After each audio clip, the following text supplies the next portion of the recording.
145 కీర్తన 20 వచనంలో దావీదు ఈ విధంగా పలుకుతున్నాడు, యెహోవా తన్ను ప్రేమించు వారిని అందరినీ కాపాడునని ఆయన పలకడం మనం చూస్తున్నాం. ఇక్కడ ప్రేమించుట అనే పదానికి హీబ్రూలో వాడబడిన పదం అహావ్. అహావ్ అనే పదానికి కొన్ని అర్థాలు ఏంటంటే ప్రేమించడం, ఇష్టపడడం, స్నేహించడం. అవును, ఎవరైతే దేవుణ్ణి ప్రేమిస్తారో, ఆయన్ని ఇష్టపడతారో, ఆయనతో స్నేహం చేస్తారో దేవుడు వారిని కాపాడతాడు, ఆయనే వారికి సంరక్షణ దయచేస్తాడు. మనం దావీదు జీవితాన్ని గమనించినట్టయితే అతడు దేవుణ్ణి ఎంతో ప్రేమించాడు. అతడు దేవుని యందు భయభక్తులు కలిగి ఉన్నాడు. దేవుని మందసం గుడారంలో ఉన్నప్పుడు అతడు ఎంతో దుఃఖించాడు. దేవునికి ఒక మందిరం కట్టాలని అతడు ఆలోచించాడు.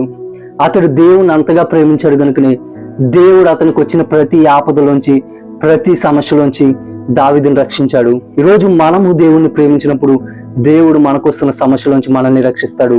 కాబట్టి మనమందరం దేవుణ్ణి ప్రేమిద్దాం.